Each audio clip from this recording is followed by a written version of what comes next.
Hey, what's up guys? You guys already know what this is. I'm going to be showing you guys how to be making yourself a tech travel backpack. Now the first thing to a tech travel backpack is you got to have a nice bag.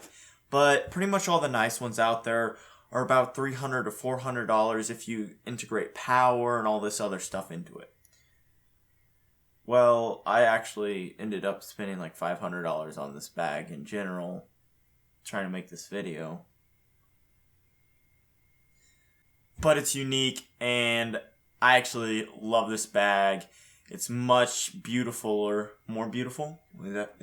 Is more beautiful? It's one of those. This is a great bag and I love it. I'm going to be showing you guys kind of how to build it.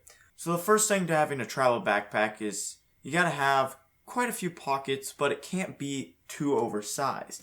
So what I recommend is the TIMBUK2. Actually, Jonathan from TLD actually set me up with this bag.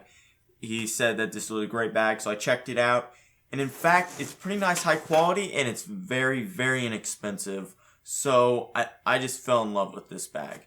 When I first got it, it felt a little flimsy, but I got used to it, and it's really light. So I love that about it. So inside of these, what I did is, I still have my cabling in here, but cabling is in the next video, so make sure you check that out next Wednesday. I actually sewed in little pockets for cables to run through to every single pocket. Now guys, for these types of pockets, you're going to have to do something called a whip stitch, or have another way to secure them, so that way when the cables are running through them and if they're being pulled and stuff, that way it doesn't kind of tear at the seam and mess up your nice cut. Well, it wasn't really nice. I kind of just slit it with a knife. Well, it looks nice enough, and the actual whip stitch makes it look amazing. It makes it actually look like it stands out, and you can kind of see where you're sticking your cable when you actually plug your devices in. Now, inside of the actual compartment, I do have a designated spot to put a power strip, which comes out through this little pocket right here. And what that's for is when I bring my backpack home, I can actually just plug it in and it'll charge my Mac and my power bank, which will in turn charge my iPhone.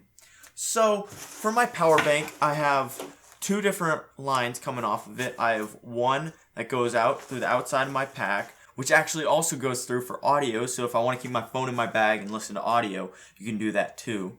Then there's also one that goes into this little compartment that keeps my device charged while it's packed away in my bag, just in case I have a meeting. So going into the actual compartments, here you have a nice little area where it's very clean, and I wrapped up one of my cables in here just to keep it out of the way of all the other things. Now probably another cool feature about this bag that I built into it is I built in actual magnets. So easily I'm able to just toss my earbuds or my charging adapter onto them right here and right here, and they'll easily be able to stick there. And that way the cable's out of the way just in case I'm rushing somewhere and I don't want to get snagged on something. So that makes sense. And then if you actually don't want to ever use it for a while, I put a little loop in right here so it'll keep it a little more secure in turn of just being able to be snapped off by a magnet. So that's pretty much all that I have for the actual bag. If you want to check out the cable management and the power bank, come back next week. We'll have a video next Wednesday, and it's going to be pretty cool. We're going to be talking about what power banks you should use, what size you should use, and just dynamics of the actual power that is integrated into this bag. Hope you guys go check that out. I'll see you guys next week. Don't forget there's also a video on Fridays and Sundays.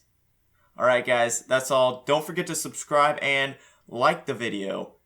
And guys, I think that's all, so I'll see you guys next week.